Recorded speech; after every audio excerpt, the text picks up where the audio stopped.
السلام علیکم۔ اس ویڈیو میں آپ کو بتائیں گے حماس تنظیم کی ہسٹری کے بارے میں کہ یہ قائم کب اور کیسے ہوئی اور یہ کس طرح اسرائیل سے آج تک فلسطین اور مسجد اقصیٰ کے لیے شروع سے ہی فائٹ کرتی رہی ہے۔ ویڈیو کو لاسٹ تک دیکھیں، آئیں شروع کرتے ہیں۔ حماس ایک انگریزی اسلامی مزاحمتی تحریک اور مغربی کنارے اور غزہ کی پٹی میں اسلامی تحریک فلسطین میں ایک اسلامی ریاست ہے جو کہ ایک ذات کے قیام کے لیے وقف ہے۔ حماس 1987 میں قائم کیا گیا۔ حماس نے فلسطین کے سیلولر نقطہ نظر کی مخالفت کی۔ لبریگیشن آرگنائزیشن نے اسرائیل فلسطین تنازع اور کوئی بھی فلسطین کا حصہ حاصل کرنے کوششوں کو مسترد کر دیا۔ 1970 کی دہائی کے آخر سے اسلامی اخوان المسلمین سے منسلک کارکنوں نے ایک تنظیم قائم کی، خیراتی اداروں، کلینکس اور سکولوں کا نیٹ ورک اور علاقوں میں سرگرم ہو گیا۔ اسرائیل کے زیر قبضہ 1967 کی 6 روزہ جنگ کے بعد غزہ میں سرگرم تھے بہت سے مساجد، جبکہ مغربی کنارے میں ان کے سرگرمیاں عام طور پر مساجد تک محدود تھیں۔ یونیورسٹیاں ان علاقوں میں اخوان المسلمون کی سرگرمیاں عموماً عدم تشدد پر مبنی تھیں، لیکن مقبوضہ علاقوں میں بہت سے چھوٹے گروہوں نے جہاد یا مقدس جنگ کی دعوت دینا شروع کر دی۔ اسرائیل کے خلاف دسمبر 1987 میں اسرائیلی قبضے کے خلاف بغاوت حماس، جو کہ عربی زبان کا لفظ ہے، اس کا مطلب ہے جوش، اخوان المسلمون کے اراکین اور مذہبی افراد نے قائم کیا تھا۔ اس نئی تنظیم نے تیزی سے PLO سے ایک وسیع پیروکار حاصل کر لیا۔ اس میں 1988 کے چارٹر حماس نے کہا کہ فلسطین ایک اسلامی وطن ہے جو کبھی بھی ہتھیار نہیں ڈال سکتا، غیر مسلموں کے لیے اور اسرائیل سے فلسطین کا کنٹرول چھیننے کے لیے مقدس جنگ چھیڑنا ہے۔ فلسطینی مسلمانوں کا مذہبی فریضہ اس پوزیشن نے اس PLO کے ساتھ تنازع میں لایا، جس نے 1988 میں اسرائیل کے وجود کے حق کو تسلیم کیا تھا۔ حماس نے جلد ہی دیگر فلسطینی تنظیموں سے آزادانہ طور پر کام کرنا شروع کر دیا۔ گروپ اور اس کے سیکولر قوم پرست منصوبوں کے درمیان دشمنی، بڑھتا ہوا تشدد، حماس کے شہری اور فوج اہداف پر حملوں نے اسرائیل کو حماس کے متعدد افراد کو گرفتار کرنے پر مجبور کیا۔ تحریک کے بانی شیخ احمد یاسین سمیت 1999 میں رہنما، ان سالوں میں جو اس کے بعد حماس نے کمانڈ کے ڈھانچے کو مضبوط بنانے اور کلید تلاش کرنے کے لیے تنظیم نو کی۔ رہنما اسرائیل کی پہنچ سے باہر ہیں۔ تنظیم کے بین الاقوامی کے لیے ذمہ دار سیاسی بیورو عمان اور اردن میں تعلقات اور فنڈ ریزنگ کی بنیاد رکھی گئی۔ خالد مشعل کو اس کا سربراہ منتخب کیا گیا۔ 1996 میں اس گروپ کے مسلح رنگ کو عز الدین القسام فورسز کے نام سے دوبارہ تشکیل دیا گیا۔ اردن نے 1999 میں حماس کے رہنماؤں کو عمان سے بے دخل کرنے کا الزام لگاتے ہوئے ان پر الزام لگایا کہ وہ ان کا استعمال کر رہے ہیں۔ مغربی کنارے اور غزہ میں فوجی سرگرمیوں کے لیے ایک کمانڈ پوسٹ کے طور پر اردنی دفاتر میں 2001 میں سیاسی بیورو نے دمشق، شام میں نیا صدر دفتر قائم کیا۔ شامی بغاوت پر 2012 میں دوحہ قطر کے لیے جب قیادت اسد حکومت کے کریک ڈاؤن میں مدد کرنے میں ناکام رہی۔ آگے بتائیں گے آپ کو اسرائیل کے سیاسی تنازع کے بارے میں۔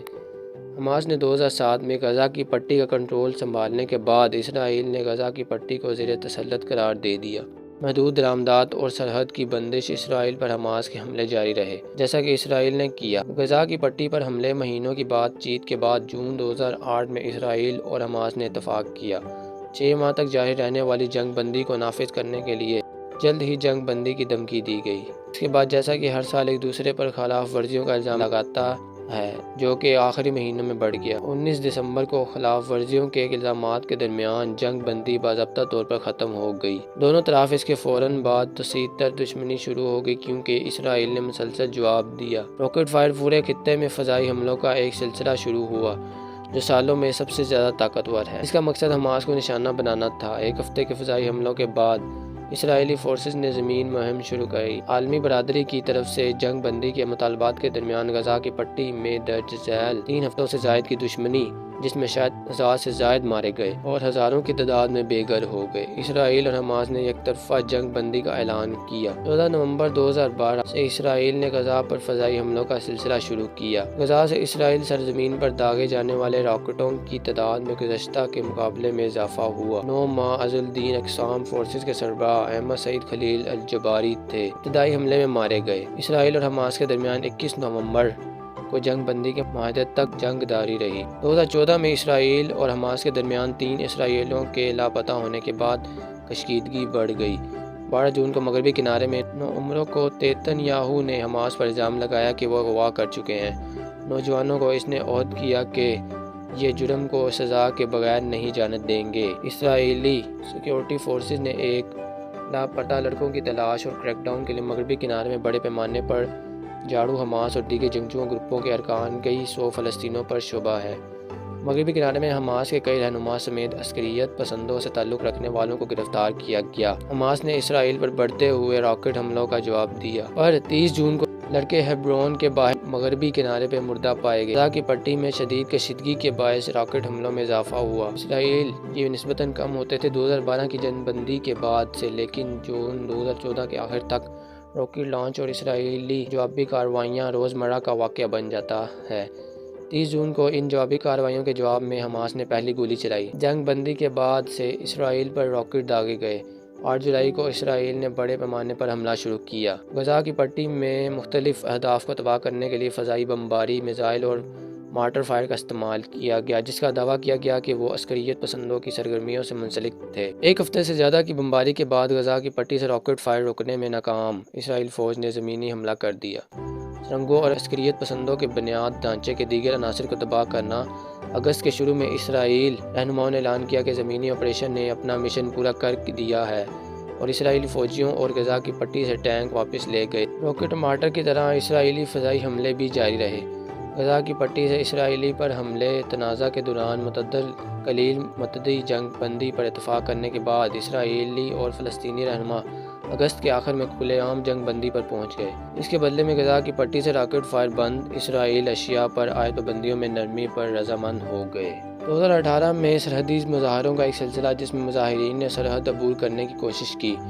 اسرائیل کی سرحد پر آگ لگانے والے پتنگے اور غبارے اسرائیل میں بھیجے گئے اور ان کو تشدد کا سامنا کرنا پڑا۔ اسرائیل کی طرف سے رد عمل 14 مئی کو حالات اپنے عروج پر پہنچ گئے جب تقریباً 40,000 لوگ احتجاج میں شرکت کی۔ بہت سے مظاہرین نے ایک ساتھ سرحد آباد کرنے کی کوشش کی اور اسرائیلی فوجیوں کی فائرنگ سے تقریباً 60 افراد ہلاک اور تقریباً 250 زخمی ہو گئے۔